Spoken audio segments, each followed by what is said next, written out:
Yes, sir. What's up, good people? It's your boy, the boy Henry Heck, back at it again with another video. And I originally made a video to touch on this a few days ago, like right when it was hot off the presses. But I ended up not putting it up because the audio was, it just wasn't good. You know what I'm saying? The audio went up to par. You know what I mean?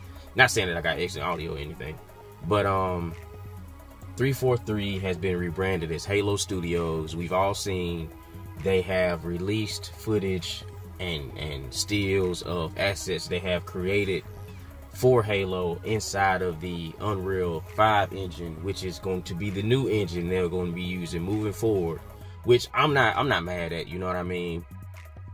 It just saves a lot of headache and time other than trying to, you know, fix your own engine and update your own engine ever so often. You know, the Epic is already doing that themselves with this engine, and then everybody's able to use it. So, you know, it's a lot of stress and time and resources that Halo Studios won't have to invest into moving forward, because somebody else is already doing that for them at this point. Moving forward, of course. And my opinion about it is, you know, I don't want to say hopeful, but it's kind of like, I'm kind of like optimistic about it, because, you know, this is a big change, a huge change. Studios don't just change their name willy-nilly.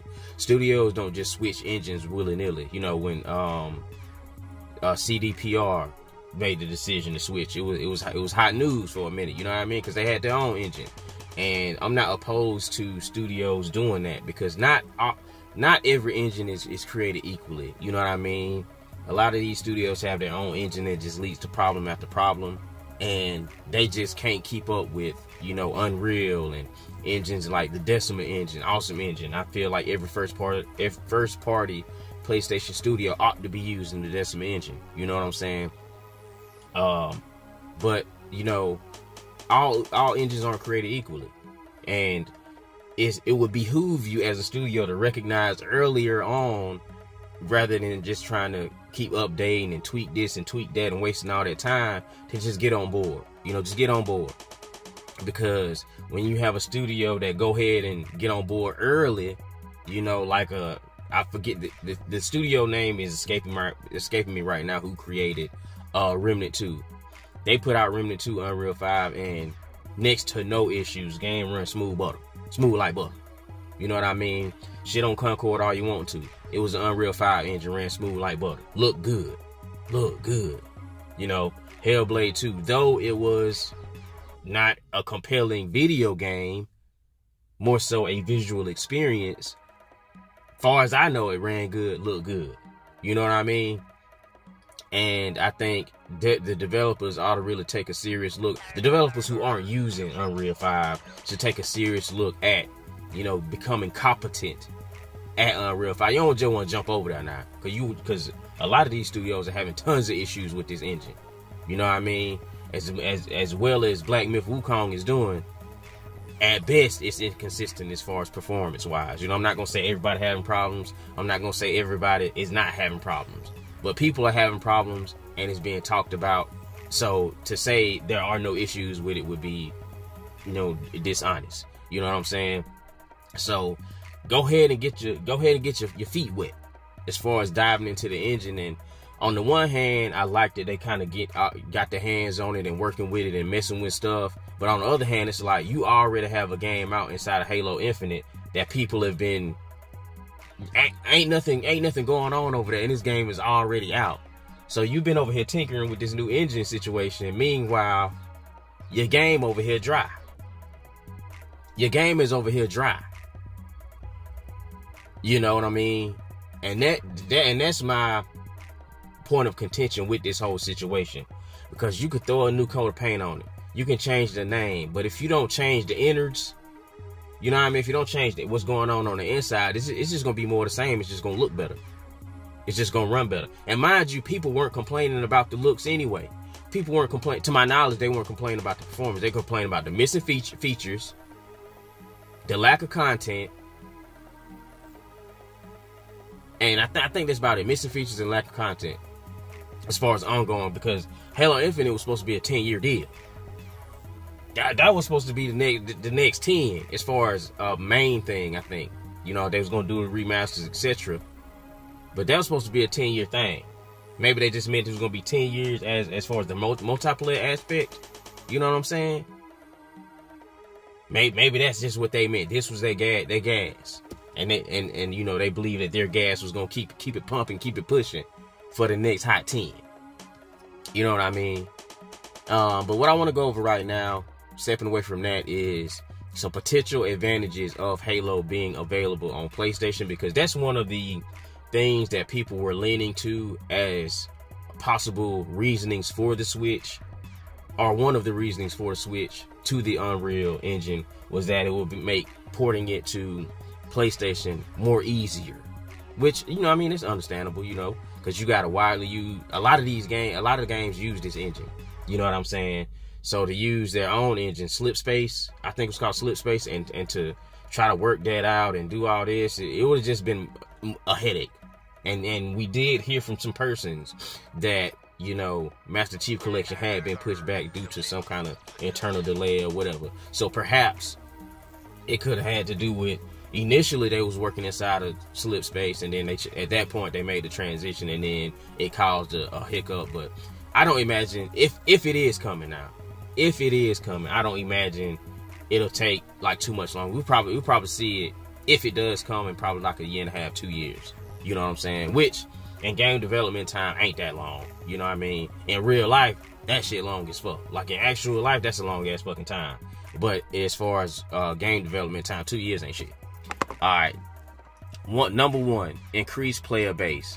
A larger player base would lead to more active multiplayer matchmaking times, and a more vibrant online community. Of course. You know, we see that when in this day and time, you don't really want to launch a multiplayer game on one platform, you know, depending upon how much you put into it, of course. But you, at the very least, you want to have that joint on PC also. At the very least, you know, the PC games, they like multiplayer, and with this being a first-person shooter, this game does well on PC, or did well on PC. Number two, cross-platform play. This will allow players on both Xbox and PlayStation to play together, fostering a more unified community and enhancing the multiplayer experience. Cross-play will be cool, you know what I'm saying? Of course, more player pool, high player pool. But a lot of people on the PlayStation side cut that joint off. I'm gonna keep it real with you. They cut that joint off immediately. You know what I mean? So will it be cross-play between consoles and PC? Will they be able to turn off the PC crossplay? Will they be able to turn off Xbox crossplay individual? How would that work? Will you be able to just cut that off and just play console crossplay? Or if you cut crossplay off, it's just you and PlayStation Nation. You know what I mean? So if that does happen, I'd be interested to know how that really is going to like shake down and how that's going to work. Because as I said, man, even with Concord, them guys, PlayStation guys cut that crossplay off immediately. Day one, that joint is off. You know, PlayStation fans, from what it seems, that just aren't fond of the idea of playing with PC gamers. You know what I'm saying? Number three, new market reach. Bringing Halo to PlayStation will introduce the series to a wider audience, potentially attracting new fans and boosting overall sales. You know, obviously, you've seen with Sea of Thieves. Yeah, Sea of Thieves, Hi-Fi Rush, they brought that over to PlayStation, and in typical PlayStation Nation fashion, they went out and purchased games, because that's just how we do over here. That's just how we do. That's just the culture. You put out a game and it look good, you're gonna get you a sale. You know what I'm saying? And with a franchise like Halo that has a history, has a pedigree, folk gonna go out and get it. You know what I mean? Folks gonna go out and get it.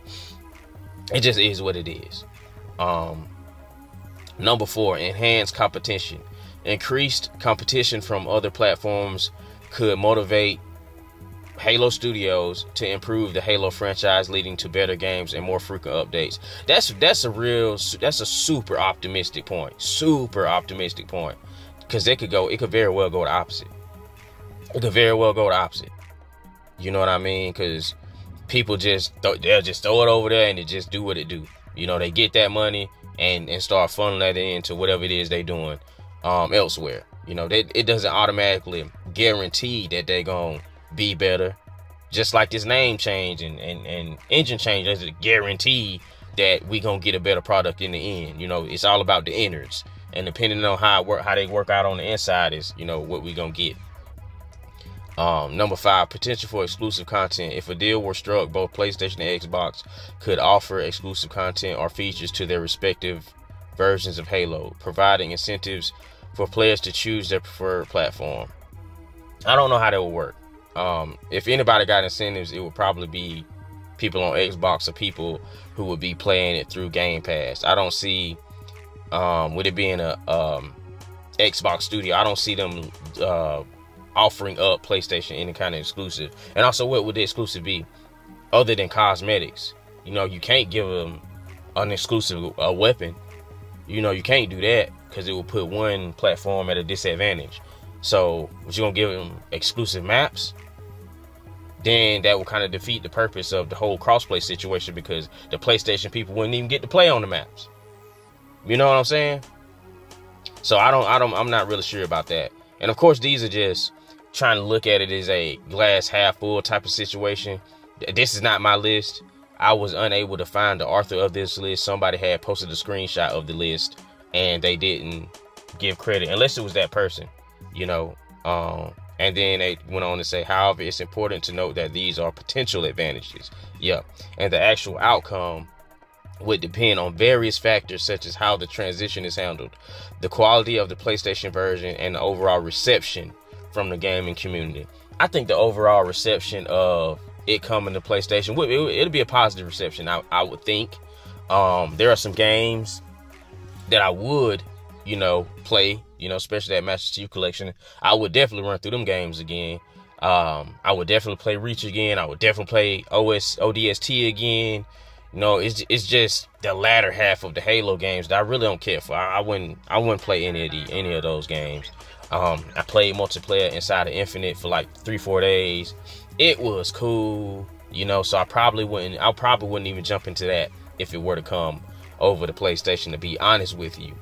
But it's just more so the older stuff that I would play if they were to come over to the PlayStation.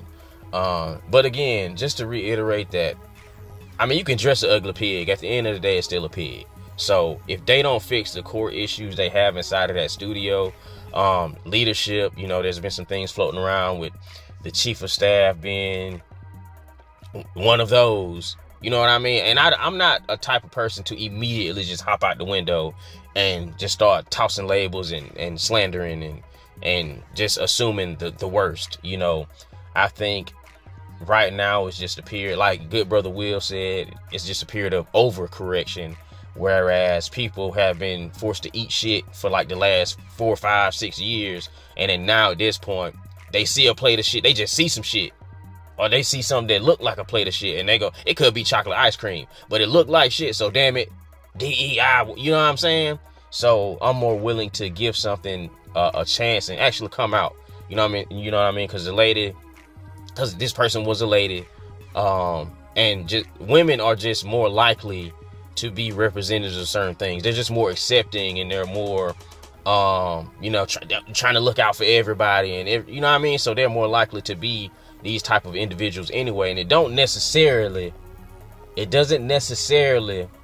say like that this person is like that. You know what I mean? Because women all day, every day, they'll change their profile picture. They'll put a flag here, they'll put a flag there. You know what I mean? And then a certain genre of man will also do that. And it's not necessarily representative of their work. You know what I mean? Because some people just will do that and then they'll go build the fuck out of a game. You know what I'm saying? And we had a similar situation with the actress of Ghost of Yote character. She's pretty out there, you know what I mean? But in her performance, because she performed inside of Destiny 2, she was Anna Bray. None of that leaked into her performance, So I can speak to that firsthand. It's just a matter of the gamer can see they can see I don't want to say they can see a representation. They can kind of have a glance into like who that person is through the online presence. And if you're engaged in certain things online, then people gonna throw a label on you. That just is what it is. This is how it go. And you know, these people feel it's acceptable to do the flag stuff and the pro this stuff and all this type of stuff. I don't necessarily think that them being pro this or pro that or flag here, flag there is a representation of the quality of work that they put out. You know what I'm saying? Because these styles of individuals have always been in the games industry. They've always been there this whole time. We just didn't know it. You know what I mean? Just because it's brought to the forefront doesn't necessarily mean that, you know, the work is going to suffer. You know, we have seen a lot of cases where it did suffer now. We've seen some cases where it did, but then also you have stuff come out by other games that had certain consultations, that had certain people in the mix and etc. And those games came out fine.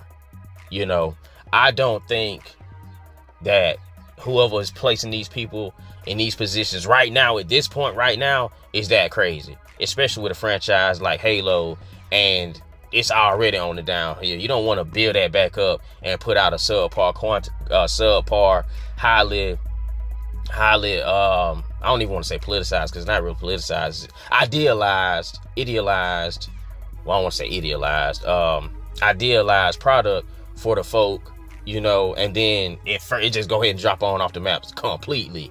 Because keep in mind, none of this stuff is cheap. None of this stuff is free. You know what I mean? These folks, they still got to get paid. You could say, well, they don't own it, so they still getting paid, and they probably getting paid handsomely. You know what I'm saying? They probably getting paid handsomely over there. Halo, I was about to call them Bungie Studios. Over there, Halo Studios. They not over there for mere shillings. I'm gonna tell you right now, they not over there eating cold cheese sandwiches and drinking unsweet tea. They not doing none of that. Them folks over there living lavish. You know, people like to present that all these developers are broke, and maybe if you're a small studio, indie studio, you might be check to check, but you not work for these big studios like this, and you know, living off pretzels and Vienna sausages. You're not doing that. You know what I'm saying?